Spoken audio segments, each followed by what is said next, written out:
एमन हफीज़ ने कहा है बाबर और रिजवान को कि आप लोग पूरी टीम नहीं हैं, टीम का एक हिस्सा हैं। लेकिन उन्होंने इस चीज़ को कहा कि जी मैंने उन्हें समझाया कि भाई आप दोनों पोजीशन अपनी चेंज करें और टीम के लिए खेलेंगे, सारी बातें सुनने में आई हैं।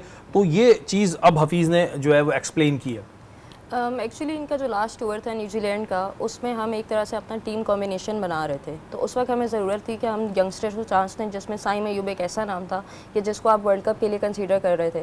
तो वो चाहते थे मे बी कि आप ओपनर चेंज करें। और बाबर आजम ऐसे प्लेयर हैं जो कि वन डाउन पोजीशन में हमेशा से खेलते रहे हैं और वर्ल्ड कप में उन्होंने उनको ट्राई करना चाहते थे लेकिन वो नहीं हो सका।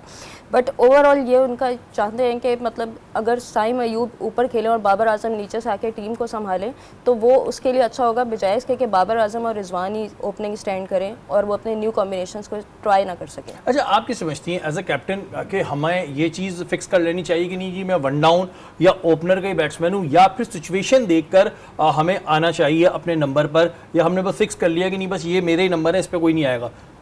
नहीं, ऐसा तो नहीं होता कि ये मेरा जैसे स्कूल में होता है ना, बेंच होती है, कुछ बच्चे कहते हैं हम आगे ही बैठेंगे, कुछ कहते हैं बीच में ही बैठेंगे। ऐसा तो नहीं होना चाहिए क्योंकि वो कैप्टन भी तो थे। नहीं, एक प्लेयर की स्किल होती है। जो ओपनर्स होते हैं वो नीचे इतना अच्छा खेल नहीं पाते क्योंकि उनको न्यू बॉल खेलने की आदत होती है। तो ओपनिंग से जब उनको स्टैंड मिलता है तो वो अपनी इनिंग को इस्टेब्लिश करके मिडिल ऑर्डर में अच्छा खेल सकते हैं। लेकिन अगर T20 क्रिकेट होता है उसमें भी ओपनर्स यूजुअली सेम रहते हैं, मिडिल ऑर्डर आपका फ्लोट करता है। तो एक तरह से तो ये अच्छी चीज़ है कि आपके पास ओपनर्स आपके ऑलरेडी इस्टेब्लिश्ड हैं। अगर आपने ओपनर को रिप्लेस करना है तो ओपनर से ही रिप्लेस किया जाए, बजाय इसके कि आप नीचे से किसी को ऊपर ले आएँ कि उनका स्ट्राइक रेट अच्छा है, वो आके अच्छी हिटिंग कर सकते हैं। नसीम भाई, आप कैसे देखते हैं? हफीज़ क्या ये क्रेडिट लेना चाह रहे हैं कि भाई मैंने देखो इनकी काउंसलिंग करी, साथ में उन्होंने ये भी कहा कि आप लोग बहुत अच्छे खिलाड़ी हैं, कौम का सरमाया है, लेकिन ये बात करने का मकसद क्या था कि वो ये बता रहे थे कि जी मैंने इन्हें कन्विंस किया इस चीज़ पे, पहले कन्विंस नहीं हो रहे थे? देखिए, मैं हफीज़ के कन्विंस करने पे तो बाद में आता हूँ, लेकिन हम ये बात बहुत अरसे से कर रहे थे कि बाबर आजम, रिजवान और एक दो और प्लेयर्स उसके अंदर शामिल थे, वो वाकई ख़ुद को टीम ही समझते थे। और बाबर को भी पता होता था एशिया कप से पहले कि मेरे 16 वर्ल्ड कप में कौन से होंगे, जो उनका कॉन्फिडेंस हमारे सामने आया है, तो वो वाकई ख़ुद को टीम ही समझते थे।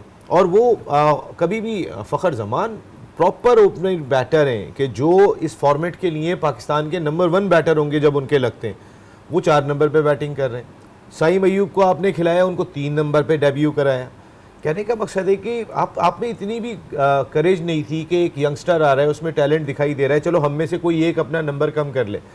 हफीज़ साहब बात ये कर रहे हैं कि पाकिस्तान टीम वर्ल्ड कप में बहुत बुरी परफॉर्मेंस के बाद आई थी, कप्तान भी हट गया था, बहुत सारी चीज़ें उनकी, अगर वही चीज़ मजबूत होती तो मैं देखता कि हफीज़ साहब कैसे हटा पाते हैं। क्या रिजवान को हटा लिया था मोहम्मद हफीज़ ने? नहीं हटा सके थे।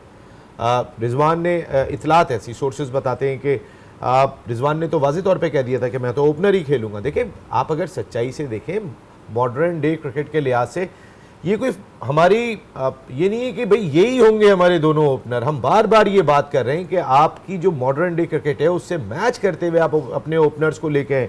बाबर आजम में इम्प्रूवमेंट है, रिजवान में इम्प्रूवमेंट है। इनके लिए एक क्राइटेरिया होना चाहिए कि भाई आप स्ट्राइक रेट आपका क्या है, आप रन छोड़ें जी, आप स्ट्राइक रेट किससे खेल रहे हैं, आप पावर प्ले को कितना यूज़ कर रहे हैं। ये दोनों 15 ओवर 14 ओवर बैटिंग करके जाते हैं, उसके बाद बाकी आने वालों के लिए तो कुछ बचता ही नहीं है।